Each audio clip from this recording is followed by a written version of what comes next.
En manchette aujourd'hui, la réforme de la loi sur les mines adoptée à l'Assemblée nationale et les municipalités recevront plus d'argent de Québec. Le TVA Nouvelle commence maintenant.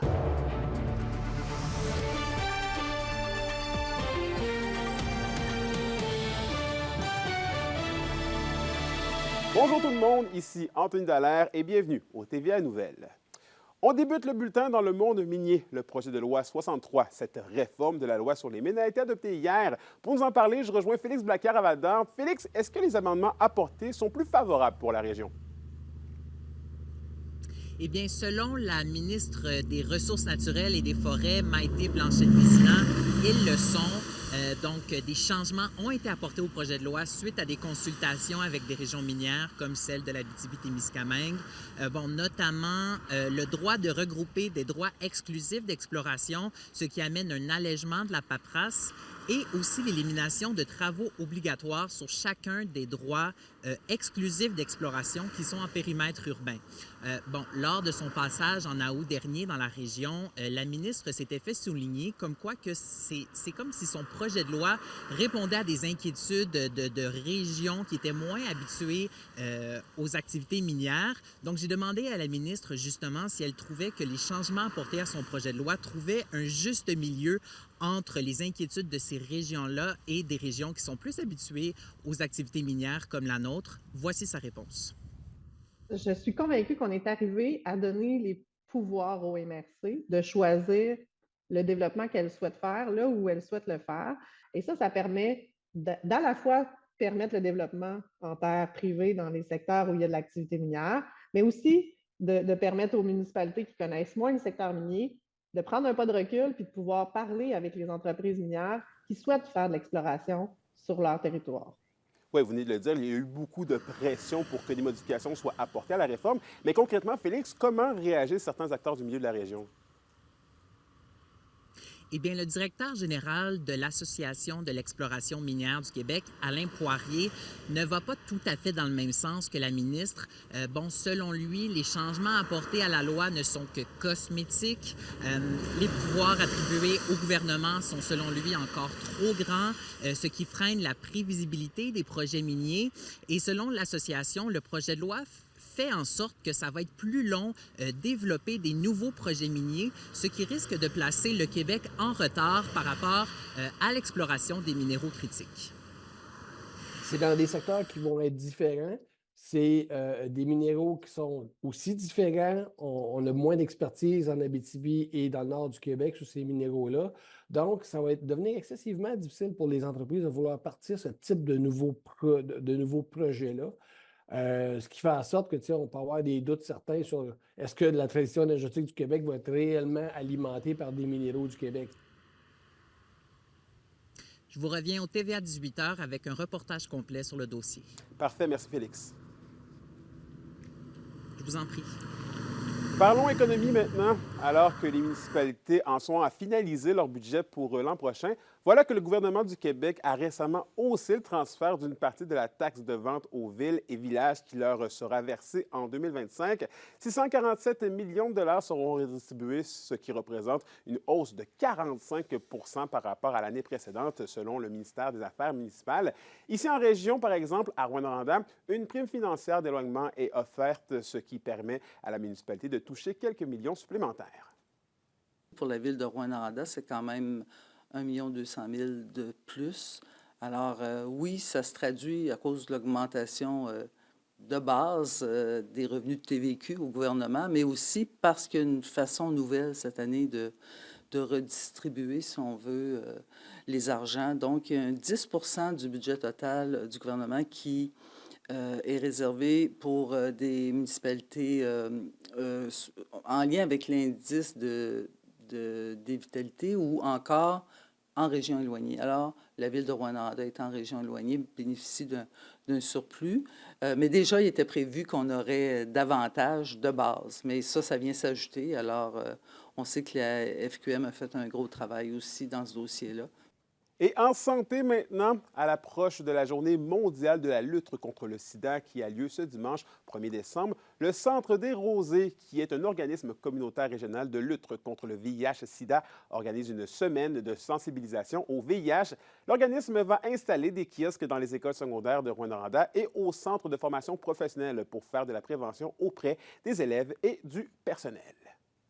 On va aller faire des kiosques, on va rencontrer des gens, distribuer des préservatifs, de l'information pour se protéger contre les ITSS, des rubans, etc., puis du matériel promotionnel, juste pour rappeler aux gens que le VIH est encore présent, est encore un problème que notre société fait face, et donner de l'information pour mieux s'en protéger, et aussi briser les préjugés des gens envers le VIH pour donner la vraie bonne information.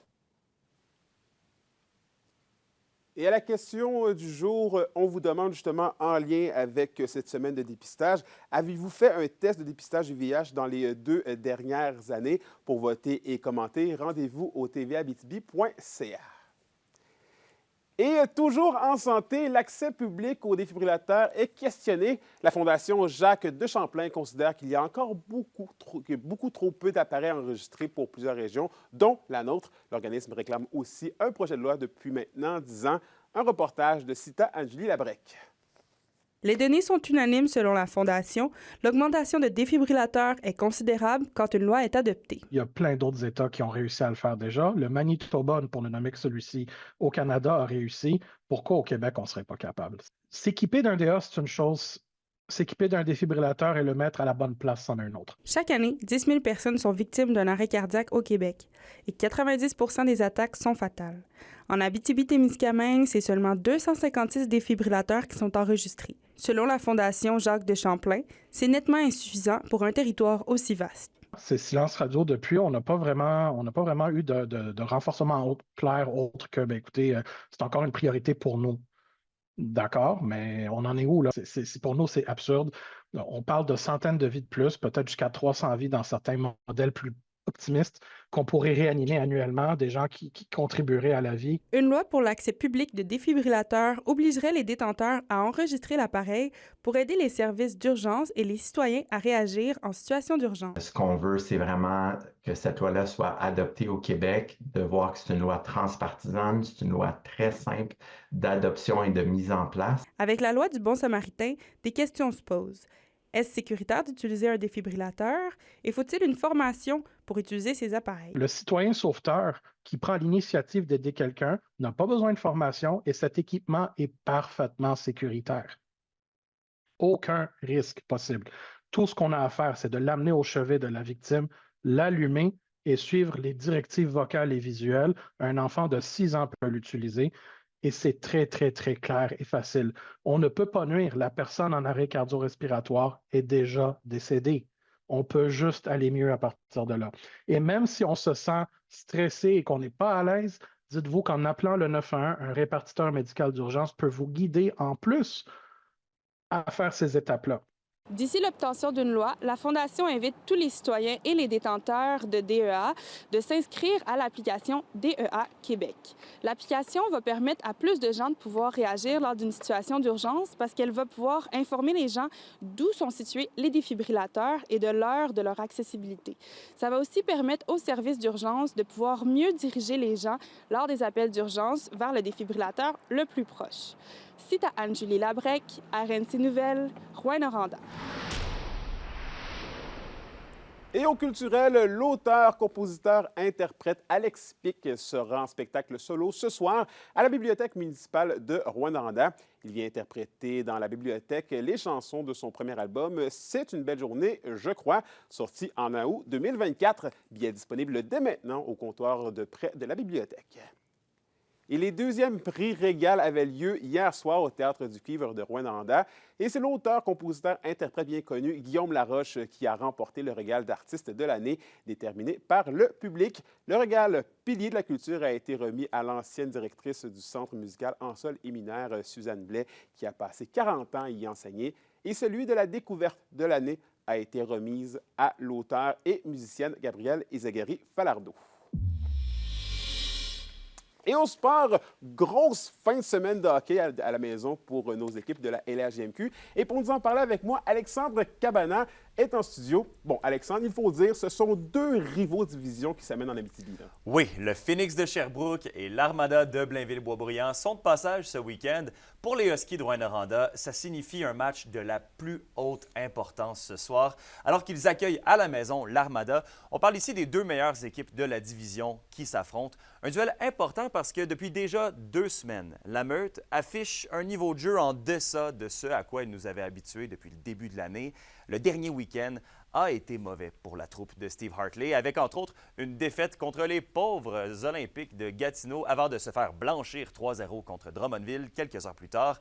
L'occasion est belle donc de démontrer que les Huskies appartiennent réellement à l'élite de la LHJMQ. Je vous laisse écouter l'entraîneur-chef Steve Hartley. Chaque saison, le mois de novembre, les gars ont de retourner à Noël, ils ont de retourner dans leur famille, puis c'est normal, puis la température, il fait noir, plus de bonheur. On ne peut pas s'en servir d'excuses. Tout allait bien, on gagnait des games, même si on sentait que peut-être notre niveau de jeu s'en allait dans la mauvaise direction. Je pense que là, on a mis un terme à ça cette semaine, puis on a mis les barres CT puis les points CI, puis on est prêt pour une grosse fin de semaine.